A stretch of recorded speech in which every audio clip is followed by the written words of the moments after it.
gentlemen, welcome to a new episode of the Good Night Podcast. This is your host, Amer Rez, recording live at the beautiful Cafe Eevee. Thank you so much, Cafe Eevee, for having us. 1251 Saint-Zotique Est in the, what's the name of the neighborhood? In La Petite Patrie. I never seem to remember this. This is like the 20th episode I record here.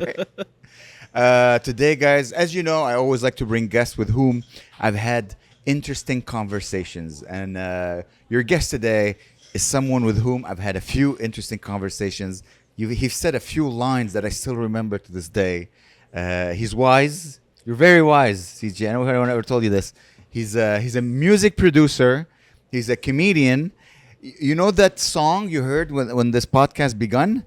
It's him. He made that beat for my podcast. Ladies and gentlemen, make a lot of noise for the wonderful and wise and smart and funny CJ Monias. CJ Monias, everybody. Hey, what's up, brother? Good. Good to see you. Yeah, good to see you, man. It's Welcome awesome. to Montreal. You just moved to Montreal. Yeah, well, yeah, I've been trying to move for like the past couple of years, but I think now I'm kind of got more than my foot in the door now. Yeah? So, yeah. You got an apartment? Yeah, got an You're making apartment. beats? Yeah, You're making doing beats. comedy? Yeah, I'm trying to work with more artists around here. So like last time I was here, I wasn't really working with a lot of, I wasn't really doing anything musically, but now I want to actually do like some music around here. Is Montreal a big music city? Because I know it used to be. People used to say Montreal used to be a huge music city because it was cheap. Yeah, well, it had a really good indie scene Okay. quite a while ago, and I think it still does. So yeah, it's pretty good hub for people to come here and do music and stuff. Interesting. So, but I don't know if we do have a lot of like Montreal artists that come out of here.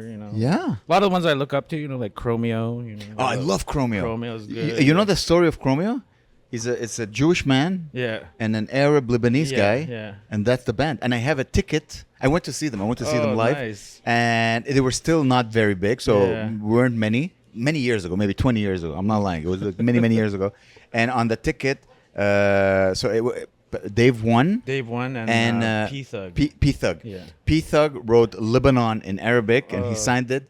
And Dave One also signed it. So I have a ticket Oh man, that's so with cool. like P-Thug writing Oh, Lebanon my God, in that is- Arabic and both of their signatures. is They're very awesome. cool. I remember when I discovered them, I'm like, holy moly, this Yeah. is so good. So funny. The time I went to see them, so after the show, there's just a bunch of hot girls just jumping Oh, on them. man. And me. Yeah, you. And I'm like, The one bald guy. yeah. No, I had hair back then. Yeah, okay. I was a very hot girl back then. Hot It girl was. back then. And then I look behind me. I'm like, I feel like a very tall man. I'm like, who this? Yeah. And I turn, and Sugar Sammy was like, Oh, he came to check them out. Oh, He's like, nice. hey, and then they recognize like, oh, we're both Oh, famous. wow. And they're like, oh. I'm like, all right, I'm gonna go now. Yeah. Then I took a photo with the both of them, and then I left. Nice. Yeah. Montreal used to be different, man. 20 years ago. Oh man, I love Sugar Sammy too. That's another reason too. He's Like, the best. he's one of the best. A lot of I really love a lot of the Montreal culture and growing up. I grew up in the Rez, so Yeah, it's true. Oh yeah, I forgot to mention you are native. I believe that's the right term. yeah, I am native. He is native. If you're listening, Well, if you want to be more how do you say this, specific, I am Oji-Cree. Oji-Cree. Yeah, OG. That's the, It's half Ojibwe and half Cree. okay. So And OG, is it original gangster? Sorry. that's what I was saying. Like we're not the original Crees, Okay. But no, it's just a Portmont. Like half of it's like it's a portmanteau of Ojibwe, so it's like a compound. Okay, So okay, okay. Oji-Cree, So like I'm not gonna lie to you. I'm not very familiar. The only notion you are, I think, the first native person I actually sat down and I talked to, Oh, wow, okay. and I'm like, man, this guy's full of wisdom. It's true what they say in the history books. Yeah. Could be. I don't know. I hope I'm very wise. No, you are. You're. I remember. Here's the line that made me go, I want him on the podcast. Yeah. I gained a lot of weight. Yeah. And I was telling you like, I'm not getting laid as much because I got fat. And you said, you're like, well, even a seal deserves love. Oh yeah. And I'm like, that's heartwarming. Yeah. Like the fact, but also like, fuck, do I look like a seal now? I'm like, Well- that's some wisdom. That's a seal. Yeah. So you were telling me yesterday, I wanted to bring out like, oh, he's from a very like region of Quebec very Yeah. far. It's like, Amer, you don't even know how to pronounce it. So where are you originally from? I'm from the Cree community of Chisasibi, Quebec. So Chisasibi. But it's also in a region called Eeyou. We call it Eeyou Istchee, which means land of the people. Yeah. So that's our word for it. So it's just a region of it's between Nunavut and like the lower region of. It's in the middle. Yeah. The whole James Bay. If you know the map, there's the James Bay, and we're right along the coast there. So. Whoa. Yeah, it's pretty wild. It's like there's only like one road that goes all the way up, and like we're right at the end of the road. Wow. Yeah, there's nothing, and then everything else up there you have to use like a plane or by boat. So There's like after your village, if you go up north. yeah, you need boat, plane. Wow. Man, you like the life you must have had. Completely different. I always were in cities. I mean, yeah, I had civil war in Lebanon, but. Because now I do the road a lot. Yeah. So I'm driving across Canada and I'm driving to like tiny villages. Mm-hmm. And you go in a village and there's a population of like 500. Yeah. And it's so quiet. Yeah. Oh, man. How was life? Because first of all, when you live so far away, how do you have access to comedy? How do you like, I want to make music. I want to become a comedian. How?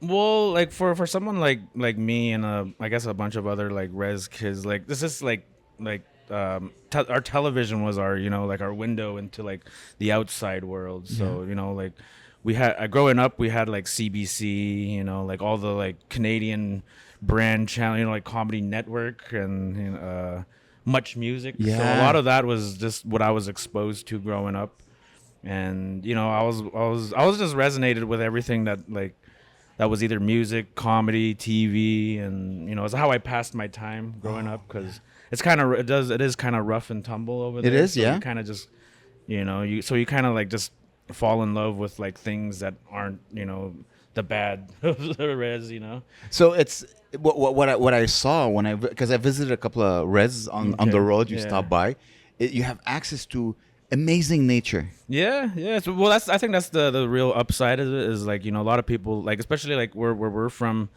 there's a lot of people that are very in tune and connected with the culture. Yeah. So, there's still a lot of people that are native speakers up there of Cree. Yeah, we speak Cree, so I speak Cree as well. I grew up speaking Cree. And, wow. Yeah, but I also speak French too. I grew up and we had French class. Au Québec, is it? Yeah, you see it, man. You have to learn it.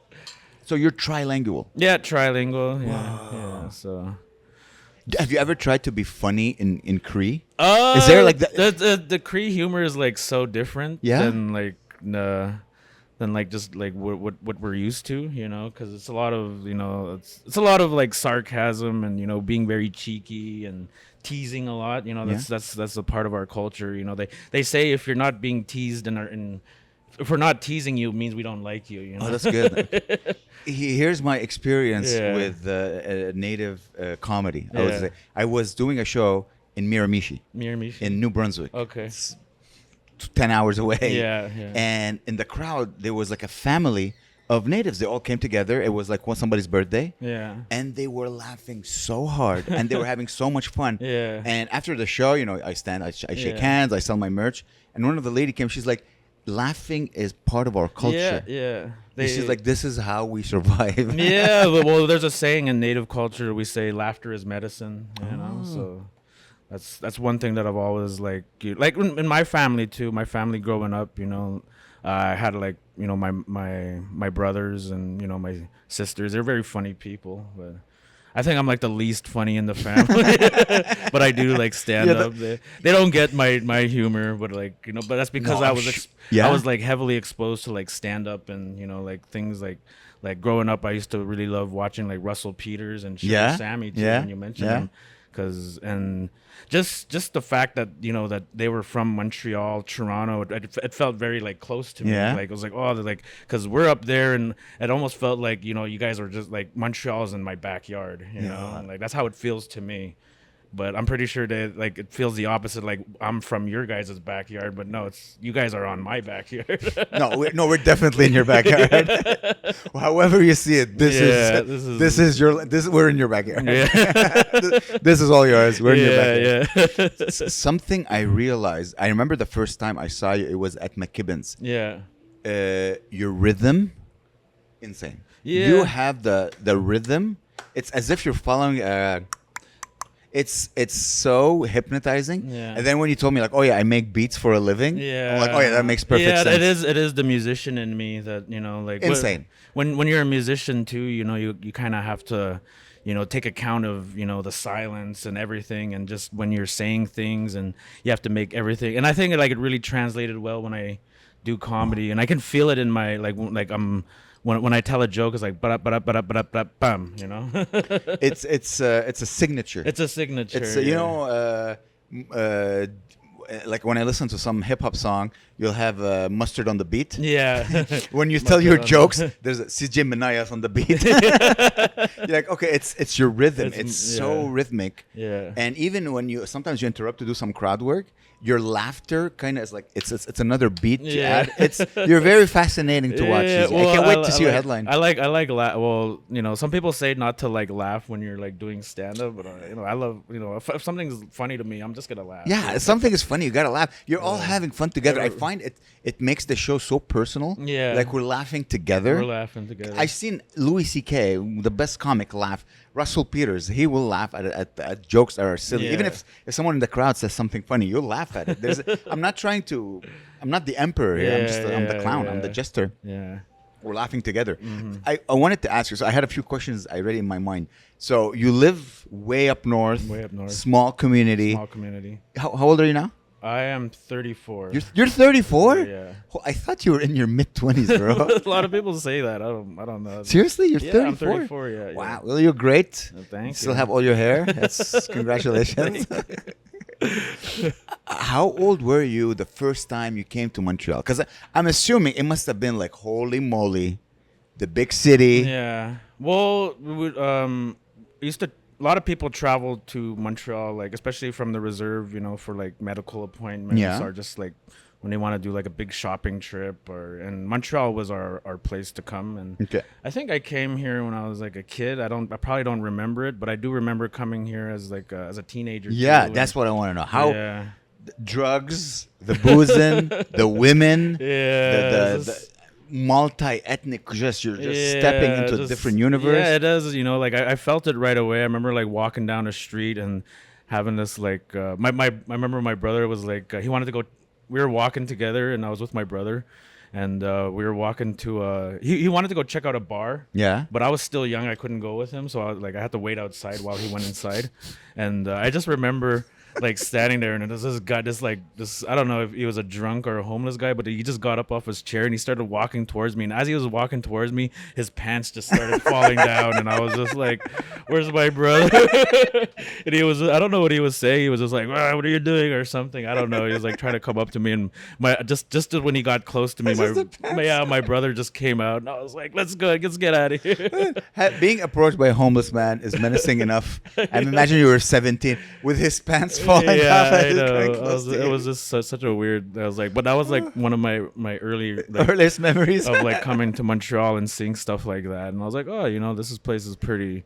You know, I don't know how to say it. You know, it's a pretty rambunctious place sometimes. You know, but it's a very beautiful city. Like now, I've come here more, and I didn't really come here like, especially like in my early adult years. I was, you know, just in the res still. You know, trying to figure out the music stuff but I always wanted to do like stand-up comedy and come here. Yeah. So I started working with an organization like a little bit later in my life. It was an arts organization, so they kind of took me in, and this was it was like after a big like transition in my life. You know, I lost my mom, and my relationship too was kind of like just going down the toilet around that time. And then like suddenly just this big opportunity came where this arts organization was like, hey, you want to come work for us? So I started working with them, and it kind of like helped me step into my artist. Because before that I was just like working, you know, I was like working in a chicken shop, and I was, you know, as a gas boy, just, you know, surviving, you know. And then like I had no direction in what I wanted to do in life, but that big opportunity came, and I started working with the arts organization, and I started working in places like I would have never imagined. Like I went to BC a few times. I went to around here a lot. I went to Winnipeg. And that's where I'm originally from. I'm originally from Winnipeg. I was born there. Oh, you were born in Winnipeg? I was born in Winnipeg, yeah. And then my family moved to Quebec like in the mid 80s. So my family just stayed in Quebec. So we moved to another reserve. So my father had work there, but yeah, but like working with the arts organization kind of opened a lot of doors for me and actually like helped me become an artist, like a more like how so? Like I said, like I used to just make beats at home, and I never did anything serious with it. It was just all like hobby. And then when I started working with the arts organization, well, they're defunct now. They don't. It's. What did you do to them? I didn't do anything. But yeah, no. Yeah, working with them, that kind of made me see like, oh, I can actually like make a career out of, selling beats. And, they also taught me that I could do workshops. So I started like teaching kids how to make beats, and I would go to different reserves teaching just, what skills I have, because like in Native culture, it's like that too. You have a skill, you pass it on, skill sharing. So I was really ingrained in doing that. So and then also too, I was working with like actual artists. There was a lot of people, people that do photography like professionally, dancing, people that like write movies, and people that do murals. It was just like such a big like arts community. That's amazing, man. And yeah, and they kind of it was so welcoming. They welcomed me and made me an artist as well. So I felt like that's where like I started really having my legs to do art stuff. And then I started started trying to make my own projects. I made like one project called Indian Time, we called it. It's kind of like a play on, because we say in native time, we take our own time. Like if you say something starts at 6, it's gonna start at like 7 or 8. Yeah, I know. We started a bit late today. yeah, today. See, we started. Yeah, exactly. It's very similar to Arabic time. I don't want to take it from you guys. I don't know who culturally appropriated. I don't know. I hear like in other cultures too. They say like, oh, African time. Yeah. Yeah. Black people, Arabs, and now I just found out also natives. Yeah, we call it Indian time. Indian time. If it starts later, nobody starts on time. Nothing starts on time, So if you want people to come, you kind of got to trick them and say like, oh, it starts at this time. And but yeah, we made a little album, not an album, like an EP. And I was working with this artist. He's from BC. His name is Earthchild. Shout out to Earthchild. He's a really good artist and very talented. And we just like kind of organically came up with a concept, and we just like, it was during COVID when that's kind of like during the time too where I was like really discovering myself as a music artist. And then then I started like doing stand-up comedy. Like I kind of started like, I kind of was doing stand-up comedy was like, it was like all different parts of my life. I started doing stand-up when I was like maybe like I think just like when I was getting out of high school. Wow. Yeah. Like actually going on stage or just being funny? Well, that being funny too. I think you're all like that. All your life. Well, like the highest, like my classroom was like my first, my first stage. Just making everybody in the class, it's like talking back to the teachers, having our little things with them. But also, what was very interesting too is when I was in high school, one of my teachers, she was my English teacher. And she said, she came up to me. She was like, you're very funny. She's like, you should do stand-up comedy. And I was like, oh, that's me. And then she was like, I used to work for Just for Laughs. She told me that. She's like, I used to be a stagehand for Just for Laughs. Wow. And then she was like, you remind me of like all the comedians I used to work with, And then she asked me too. She's like, do you know this comedian? I think his name is what's his name? He's I think he's an Irish or Scottish comedian. Yeah. I totally forgot. I'm totally flaking out on his name. Does he have big hair? And I know what you're talking about. That guy. Yeah, but, I forgot his name, but I know exactly what it is. I know who you're talking about. But he like, she told me like I met him. I used to talk to him a lot, and like you remind me of him. So that was kind of like the first validation I had. God bless. I was like, man, wow. Some teachers change people's lives and they don't even know. I know, like shout out to teachers too, and like that's why like I also become like I'm sort of like an educator too. I've been working in classrooms and just to pass on that type of validation to youth, like that's like pass on the validation because I find even I'm 42 and sometimes even I get validation. I'm like, oh, I needed that. Yeah. Like you never know that you needed someone to like, hey, you're funny, you're good, and you're like, oh man, I needed that. And I can't even imagine when you're like 15 or 14, you're lost. You're like, what am I gonna do with my life? Yeah. Troubles at home. I don't know how was your childhood, but like it's never good, Yeah, it's not. And then you have a teacher's like, oh, you have a talent for this, and you're like, me? Yeah. Especially men. Nobody compliments men. Nobody, not a lot, but when like a compliment to a man, they'll keep that for like forever. I there's 5 of them that I keep in the back of my mind. When the old lady called you cute or something. Oh my god. Oh. Being told you're funny. Yeah. You're cute. You have a thick dick. I'm waiting for that one. Yeah, some compliments you keep them in your heart forever. We don't get too many. Women they get them all the time. All the time, man. And by the way, they get them so much that they have like let's say you tell a woman she's beautiful, she's like, yeah, thank you. But if you have to be specific, yeah, like you have to be specific. I like your hair. Yeah. Or like, oh, your dress, like something that they chose, not God given. Yeah. If you like, I love how the color of your purse matches the color of your shoes. She's like, thank you. If you tell like, hey, you have beautiful eyes, like I don't give a shit. Like that's how many compliments they get. They're like, no, that needs to be very good. Men, you could just tell them like, hey man, you're cool. I'm like, oh, me, me, oh, thank you. Me.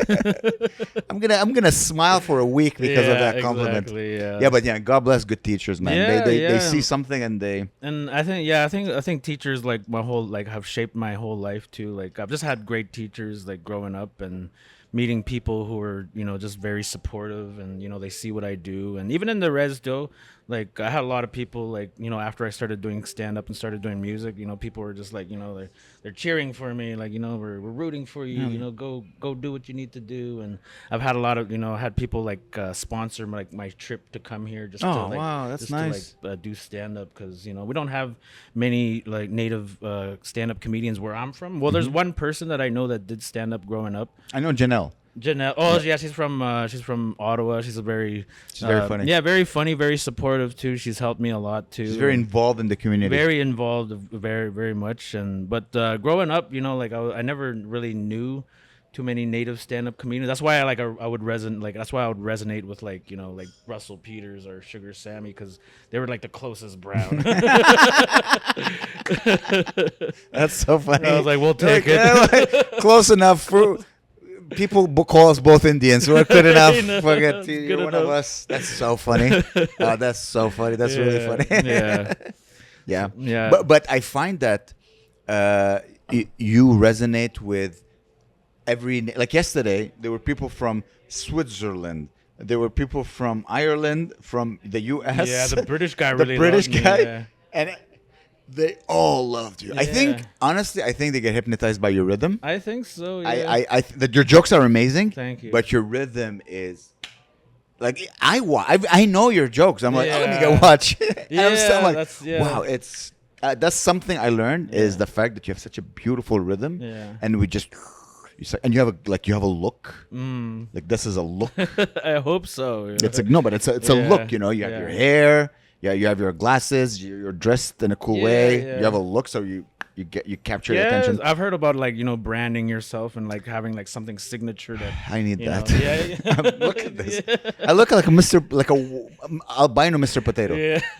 You can put a nose. Like you could. I have to find a way to brand myself. I don't know how to do it. Yeah. I got to work on that. Maybe I should try your glasses. Get some cool tattoos. I don't have tattoos. None of them. I have zero tattoos. Zero tattoos. Nothing. Okay. Who's Maria? If I may ask, I just noticed. Oh, that is someone that was. Okay. That is someone. It's someone. This is someone that I. Someone you used to know. Someone I used to know. Someone Okay. I still know them, but Okay. So they're not part of your life anymore. No, not really. But Okay. Well, can I? If I may, again, we can remove this. Yeah.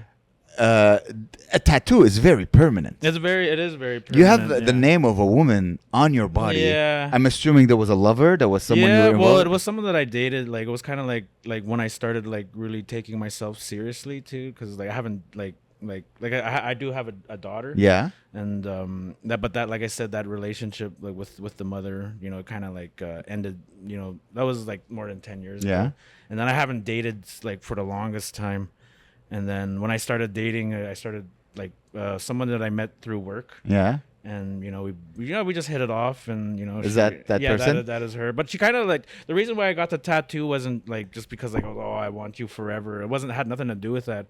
It was more just like a symbolism of like, this person who came into my life and kind of changed things, helped me see myself a bit better, and kind of like, I changed a lot of myself, because like it's hard to shake off, like growing up in the res and doing all this stuff. And then when I started transitioning to coming to the city, she was like a big part of that, Well, God bless you, Maria. If you want, I'll censor her name, but that seems like a good person to have in your life. Yeah, she was very lovely, and it didn't work out, but like I told her, like this more just symbolizes like how like what you've done in my life. Oh, so she knows. She knows. Well, it was funny when like it was during like Valentine's Day. Like she didn't like. I was kind of like just going like this.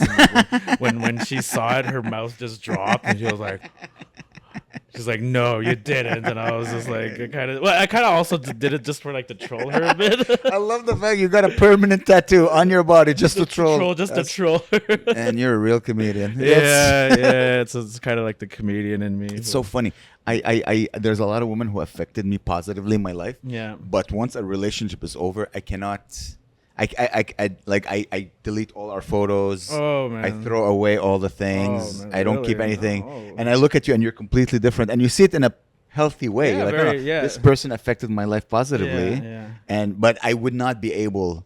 Like it would bring me sadness instead of thinking positively of the past. Yeah. It'd be like, that's a failed relationship. I failed again. I wouldn't see it I know positively. a lot of people that are like that too. Like a lot of people when they get out of relationships, it's all like about hate and stuff. Like, oh, this person did me wrong. But this, like for me, it's just like for me, like I just see it like, it didn't work out. And then, like, we could still salvage that relationship. And wisdom, bro. that's wisdom. You remember we were talking about wisdom? Talking about wisdom, yeah. Damn, so, like, you can leave a relationship on, mutual, don't have to hate, Like, there's no hate. It's just that it brings me sadness because I'm an intense man. But, like, I'm still friends with a lot of people that I've dated, and it's like, it's nothing, Like, yeah, you can. You can. You're able to be friends with someone who you made love with, who you fucked. Yeah. No problem. No problem. How? You don't imagine, the tension, the love you had for each other. Well, that like it's beautiful at the time, it's beautiful like in that moment. But it's also like I have like good memories with a lot of people, and I just like to reflect on them sometimes. Like, oh, I had a really beautiful thing with this person, and that's all I want to remember. You're better than me because here's the way I see it is that we had like whether it ended well or it ended badly.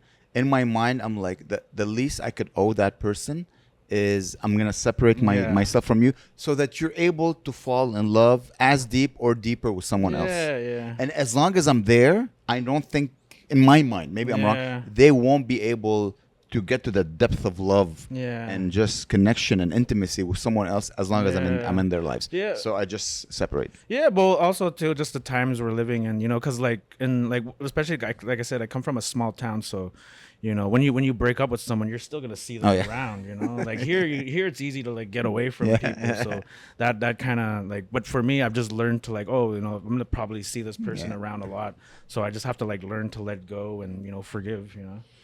That's wisdom. I can't, because here's the thing. I've hooked up with one ex. Yeah. After we broke up, and a couple of months passed, and then we hooked up, and it ended very badly. Oh man. Because feelings got involved again. Yeah. And I thought it was just casual, but she thought it was something deeper, and then we got into it. Like it's as if I had to break up again. Yeah. So I'm like, I'm not doing it again. Yeah. Well, it's just like don't get too passionate, Just I can't. I disagree with you on that. Life is all about. It is about passionate, but like don't let it like consume you to the point where you're like writing a manifesto. Let it consume you completely. What's life if not this? This is the last one of the few things you get in life that are dependent of you don't need technology. You don't need money. You can just love deeply and intensely with someone. And then let it destroy you. I don't know what to say. I don't know if it's good advice, but I've always loved that way. I've always I'm gonna love your full heart. Love with my body, my soul completely. And if it doesn't work out, Yeah, I'm just gonna be sad for a couple of years after. But I think that's where people kind of get like, you know, it lets them destroy them after, lets them eat it up. But you know, like I said, for me, I'm just, you know, I learned to just be very chill about things. You are a very cool, chill. Yeah, and I think that's too like a reason too, like another reason why like the relationship I think didn't really work out, because I was very chill and the person I was dating was, you know, she had a lot going on in her life, and you know, she was very organized, so like when things didn't work out, you know, like it would just destroyed her week. But for me, you dated me, buddy. I dated you. Yeah, but for me, you know, like things don't bother me. Like if I have a setback or if something doesn't work out, I don't let it like I'm just like, okay, that's just how it is. And where do you get all that wisdom?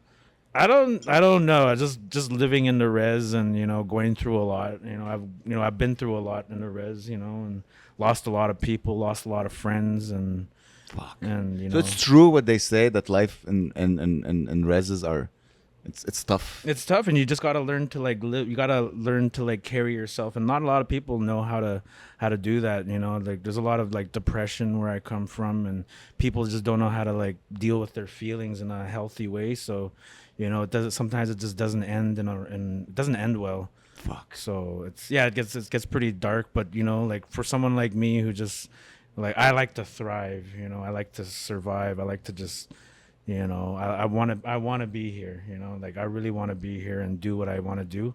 So, you know, I just have to learn to, you know, take the punches, you know.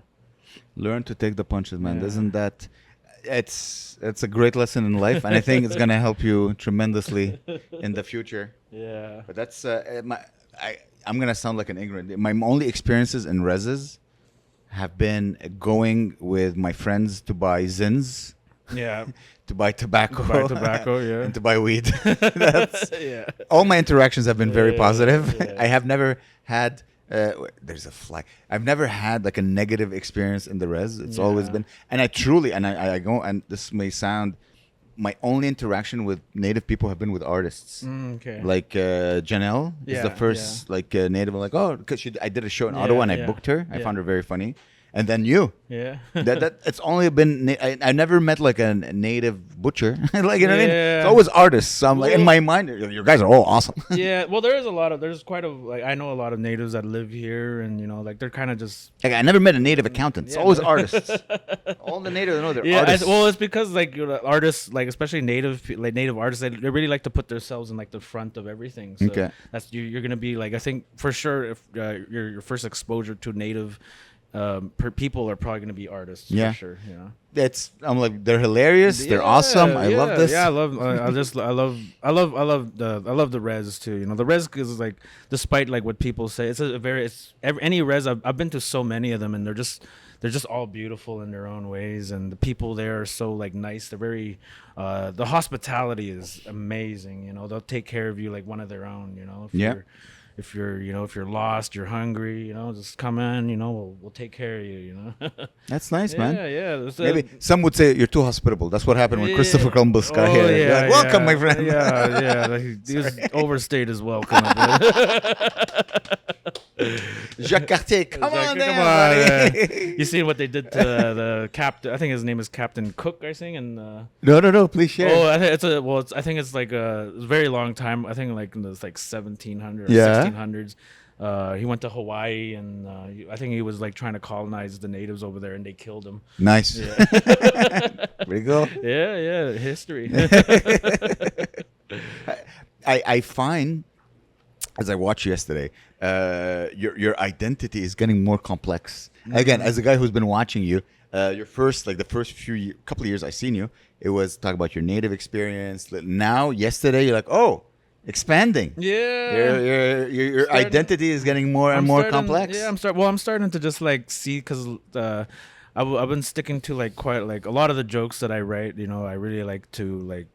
People love them. You know? Yeah, they're great. They're really good. And I love what you did with the place. There's punchlines that people quote. Yeah. Like, I love what you did with the place. Yeah. I shared a thing. Like, I'm not gonna say your punchline, but you know which. I know which ones. Yeah. They're fantastic. Yeah, but it's also like those are just based on like the surface knowledge of like what people already know of natives. You know, like it's a good intro. It's a good intro because I don't think a lot of people know a lot about Native culture, you know, and that's kind of where I like people like, you know, there's a lot of Native comedians too that on Facebook. They're Facebook comedians, but I think a lot of them are growing a lot of fan bases outside of like just the Native world, you know, and people like there's one comedian, his name is Scott Wabanu.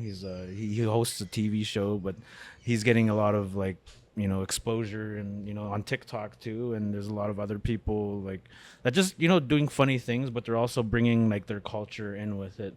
So and I like to do the same thing, but with stand up, you know. You're doing it very well. Oh, man. thank you, man. I hope I am. I hope I'm like not like, you know, making us look bad, but I'm, you know.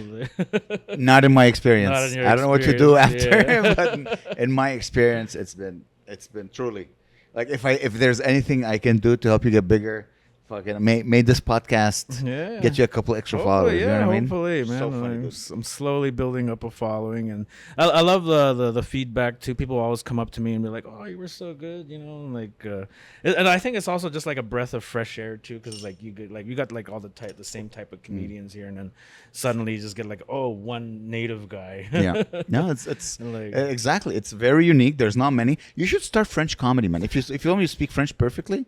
Start French comedy. Yeah, well, that's my next step. That's what I was like when I came here. I just got here last week, so I'll hook you up because I started French comedy in like January. Yeah. And first of all, there's way more money. Yeah. And there's a lot of shows in Montreal. Okay. Yeah. I've heard about them. You know. And like if you're good and you're good. Yeah. Right away, you'll get noticed. Yeah. You'll get there's a native French comedian. Yeah, I met him. I did a couple of shows. I forgot his name. Wapashi. Yeah, Chris. Yeah, Chris the Wapashi. And I haven't met him, but I like, met him. Very funny. He knows some of my friends, but when I was just like scrolling through like TikTok and like I was like, oh, it was like this guy's doing French, but he's native and like he looks. I was like, oh, I gotta meet this guy. Oh yeah, you know, super sweet guy. Yeah. I did a couple of shows with him. Super Nice, sweet, very awesome. funny, great jokes. You guys like you both talk about being native, but it's like a completely different experience than yours. Yeah. It's very funny. He's a bit darker. Oh yeah, He's I've seen like I've seen. yeah. There's like he talks about alcoholism. And blah blah blah. But it's very interesting. Again, as a fan of stand-up, I'm like, ooh, a new voice. A new voice. Let me watch this, see what he talks about.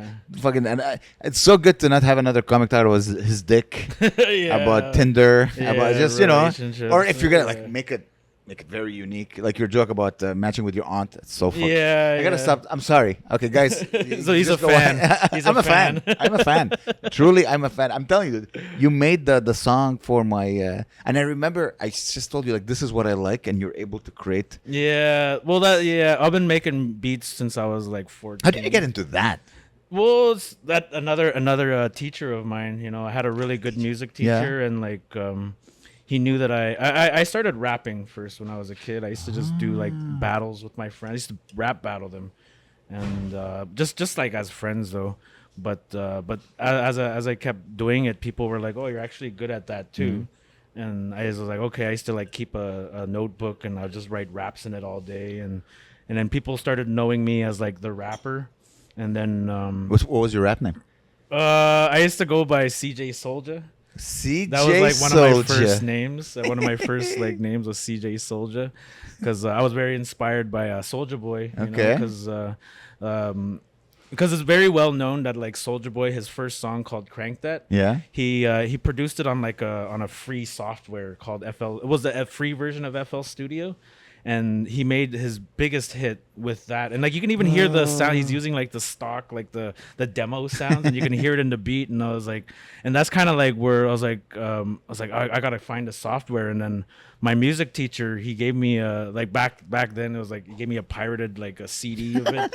It had like a pirate code, and like I put it on there, and I was like, that's when like I started making beats. Yeah. And he like my music teacher. He's from Montreal. He's like he's a very good. I think right now he said that he works at the jazz museum. Jazz festival, yeah. No, museum of jazz. I think it's like in Quebec City. Yeah. But like he was also a very like prominent person in my life where he supported me a lot. And I remember he would tell me like if you come to class and you go at the back and just write your lyrics, I will give you 100 every term. And I was like, okay, I'll just do that for music class. And but unfortunately, the program got shut down, and just funding always.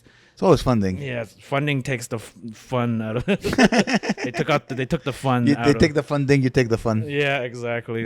Yeah. It's always funding. It is. I've from what I understood, like the money that goes to Rez's, it's always like a debate.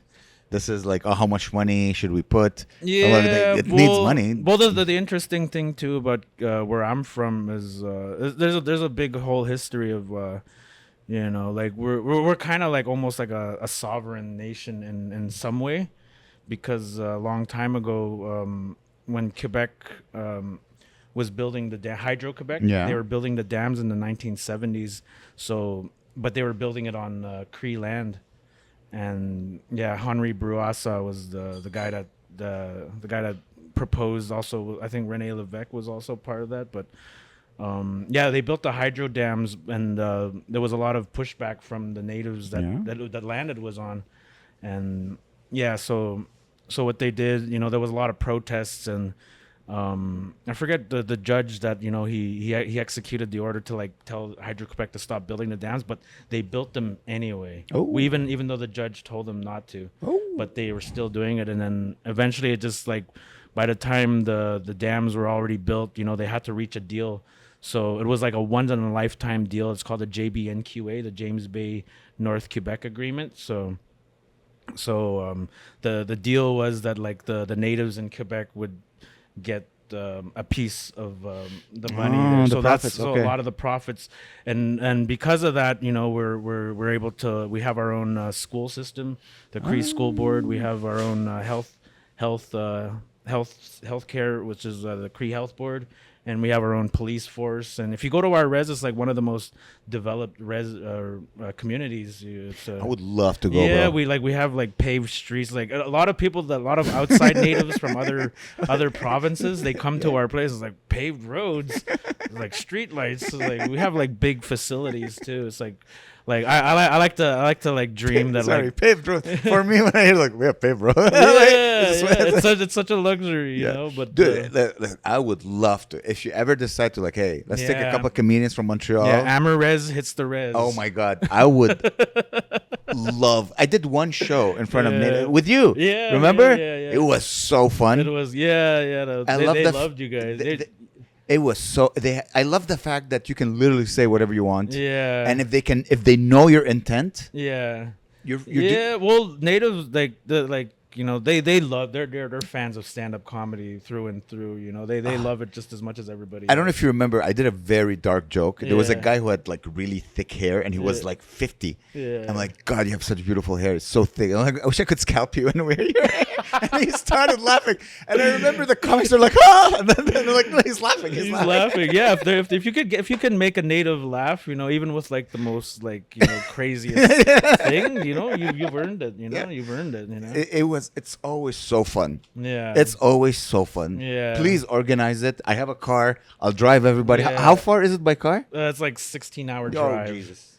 It's like going to Nova Scotia. It's such a like I'm very used to it now because like we have a whole like a lot of natives, especially where I'm from. Like I said, they do the drive like weekly. Wow, like crazy. Like one of my best friends that I work with, he's an artist and like he works for the Cree Nation government, and he's just like every time I don't know how he does it. He's like driving on like 2 cups of steep tea. I've driven to the edge of Nova Scotia. Yeah. It's about 16 hours, and I did it in one day. Oh wow! And I was the only one driving. It's doable, but it's tiring. It's tiring. It's taxing on your energy. It's so beautiful, though. It's so beautiful. Like the thing too is like such a beautiful country, dude. Yeah, honestly. That's the thing too. Is like a lot of people realize about Canada is like we're just like go visit the places that aren't like the city. Yeah.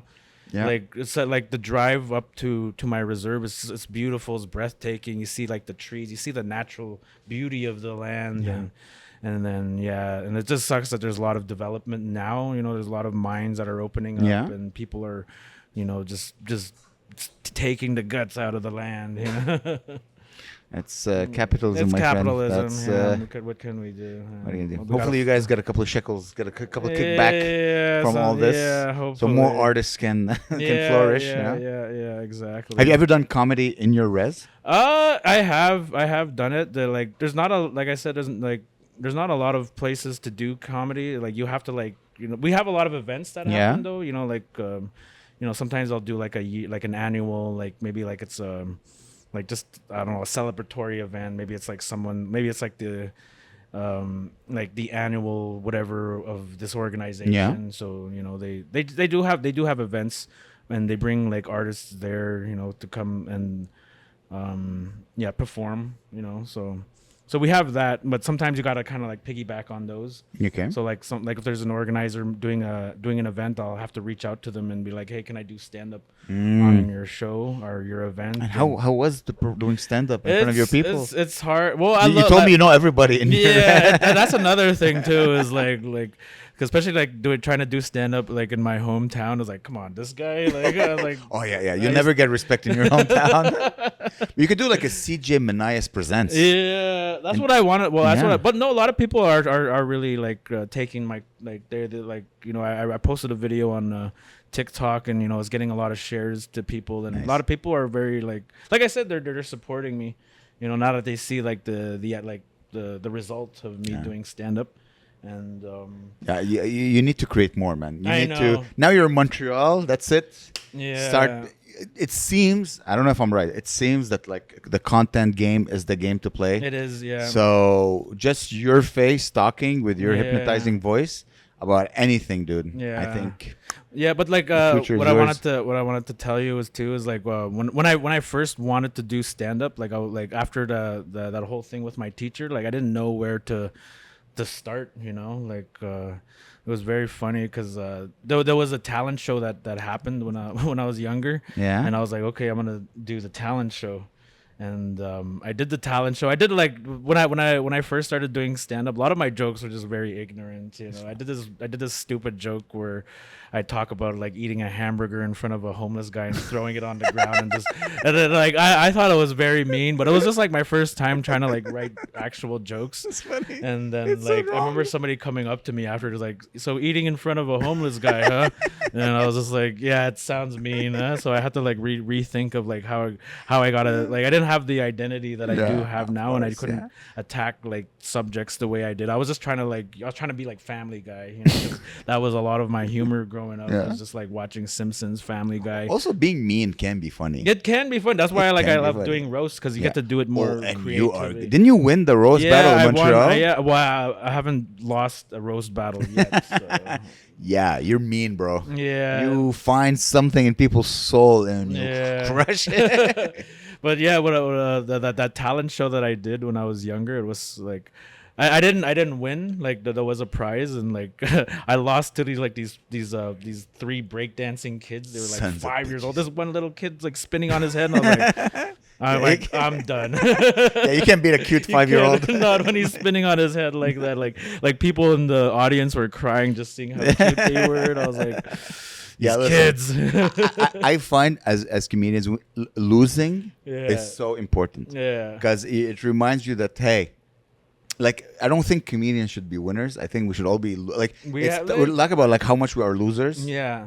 And I think this is how you end up winning. My favorite type of comedy is loser comedy. That's too where like I love the self-deprecation stuff. I used to love John Pinette. Yeah, he was such a good Nene. He was so funny, and so funny. I was like, he was one of my favorite comedians when I was like just because like I said, all I had was like Just for Laughs to like expose to comedians. Mitch Hedberg too was one of my Stephen Wright. That's why I do like a lot of like you see like I do like one-liner. I see it stuff. Now, yeah. So it's just because of comedians like that, I just love like jokes that you just like it's just like that, I think you need to revive the roast battle.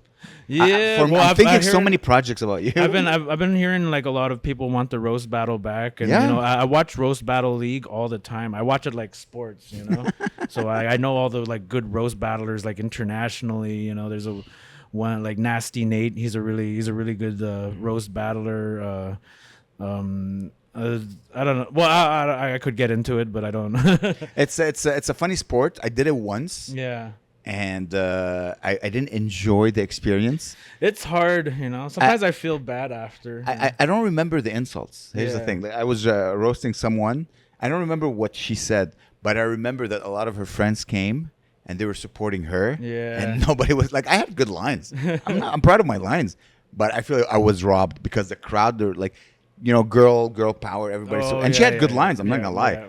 But I find that I'm like, that hurt more than the lines. Like, I don't remember the lines at all now. I don't remember what she said that hurt me. Not really. I remember like the crowds instead of like, no, I'm like, I understand you love her, but you gotta. That's a good line. That is a good line. Oh, it hurt my feelings. I'm like, I don't know if I can. I'm a good judge because I write good jokes. I'm a good joke writer, so I'm good. I judged. There was one at the third floor that they had. I think you were the judge. I was. Yeah, I'm pretty sure I made you. I gave you the winning one. You did give me a win. I think I was like, oh, cool. I love a good written joke. I can truly enjoy it very well. I'm telling you, man, you should bring it back. I want to. There's none in Montreal now. I know and I'm hoping that like someone could bring, or somebody wants to like collaborate on bring the roasts back, because you know I know Toronto has like a really good roast scene. Vancouver does as well. And Montreal is the only one that's like we were in it for a while. Like we did have like Josh maybe or Pecker. Yeah, they could probably be ones. I know Miriam wants to. Miriam also she's a evil. vicious roast. She's an evil woman. Miriam Khan. She's hilarious, but she's evil. You could tell in her eyes like she gets like you. I think when I see you roasting, you get pleasure from a good joke. Yeah, she gets pleasure from hurting people. That's like, I got him. And I think that's why like I won against her. It was because like it was like more creativity than the mean. Just want to hurt you. I like to be creative. Like I don't like to be like very like underliningly mean. You know? That's your weakness, but she doesn't believe in that. She just wants to hurt. Like, do you remember like your favorite roast joke that you got on you or that you said towards someone? I think the one of my favorite one that was done on me was probably isn't Miguel, you know Miguel? Yeah. Roast battle. Miguel McKenna, shout out, yeah. Yeah, he did this one roast where he's like, when CJ hears the word treaty, he thinks it's snack time, and I was like, you got me there, man. That's a good line. It's a good line. That's a good line. Is there one that you wrote down? Like, I'm so proud of that one. One that I wrote that I'm so proud of. Some of them I'm like not very proud of because like you kind of have to like go a little bit like racist to like dig in the bag. There's nothing wrong with that. But like in roast battle, like that's what I think I like about roast battles because like it's a little bit more acceptable. Yeah, to, like, exactly. There's no you can just hit however you want. Yeah, but I don't like to attack like race too much. I'd rather attack like something like how they look. What's your favorite? Come on. My favorite race or not? I don't care. Give me. Oh no, I did a roast for Charles Daglian before, and I think I had a couple there that I really liked that I did against him. I remember I said like, you look like the genie that pops up when you rub a vape. He really liked that. The crowd was like, oh my god, that was so good. Oh my god. Oh, that's so funny. That's a great line. Gabe, clip it. Clip it. That's a great line. Yeah.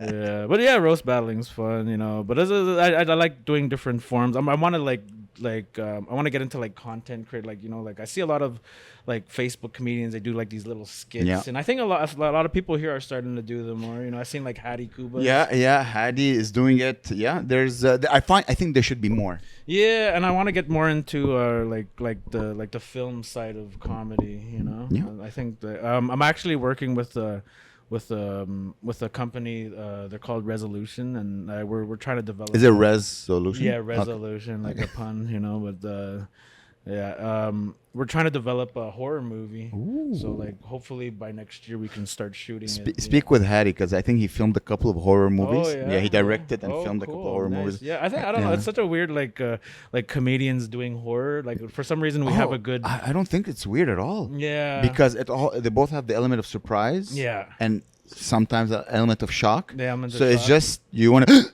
Yeah. You want to get, it's like a very similar to reaction to laughter, you know? Yeah. You know, like nervous laughter? Yeah, very nervous. It's one of the few, like, if you think about it, nervous laughter or like, like scared laughter. It's scary. But it's weird that the body reacts when it's nervous. It starts laughing. Like, why do we Why do we do that? Laughter is supposed to be a moment of happiness. We're having fun, but then like no, bodies also laugh when they're scared and when they're nervous. So you'd be surprised. I think there's a lot of they can go together. Yeah. Like Jordan Peele, like he's a very funny comedian, but he makes really awesome horror movies. And post them on Facebook, because Facebook is the only platform that pays people in Canada, by the way. TikTok doesn't pay. Oh, yeah, I heard about that. And Instagram doesn't pay. Oh, my God, that sucks. So I'm making like $5 a month. I just recently made my first $5. Hell yeah! On Facebook. Meta. Yeah. Thank you, Meta. But like that's just from sharing memes. I have a meme page that I run, so I just share memes on there. And like I didn't know, like suddenly I just got an email the other day. I was like, here, you got $5 from sharing memes. I was like, and I quit work. for those people who don't create content, I get like maybe 150,000 views for those $5. Yeah, 150,000. You really have to grind. Even like releasing music on Spotify too is you have to have high numbers just to get like $80. Yeah. You know? Yeah, I've never made a penny from Spotify with this podcast. This is my 200 something episode. It's insane. Maybe you can combine. I don't know why. I'm still thinking about you, like something that combines music and comedy, or like hip hop battle. Yeah, well, that's another. I like to keep my music and my comedy separate. Like so many people like you should do like musical comedy, but I just don't know how because.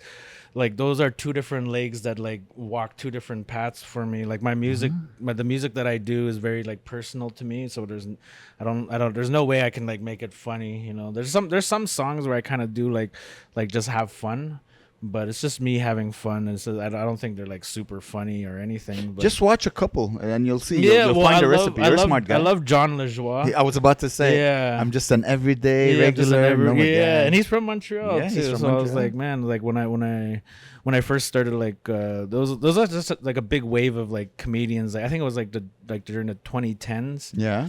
Like there was this show called The Hot List.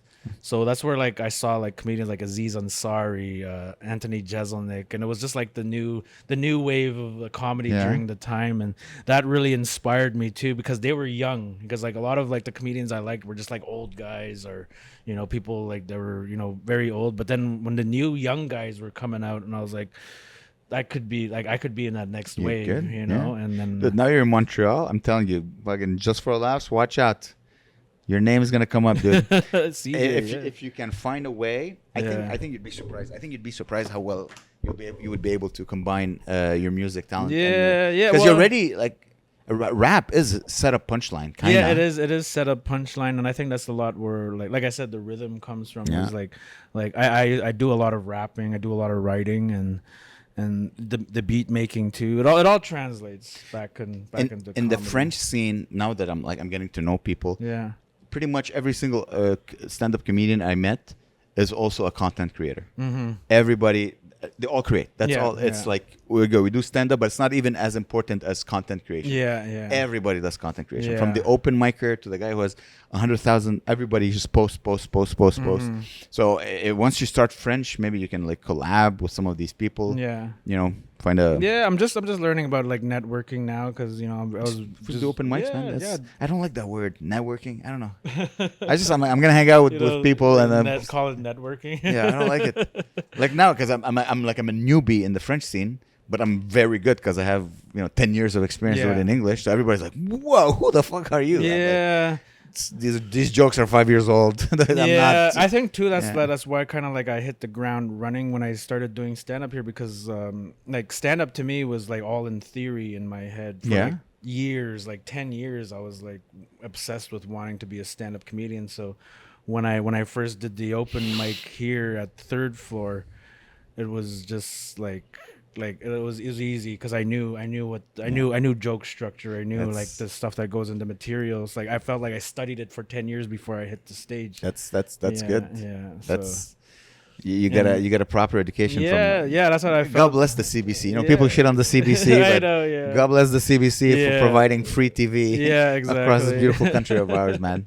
CJ, thank you so much, buddy. Thank you. That was Fantastic. Yeah. We need to do it again. There's so much more. I was kind of nervous doing this because Why? I was just like I don't even know if I'll have like an hour worth of things to talk. But like you're really good at conversating and bringing it out of me. Buddy, we're gonna do another hour. Okay. I guarantee you, this is not the last time.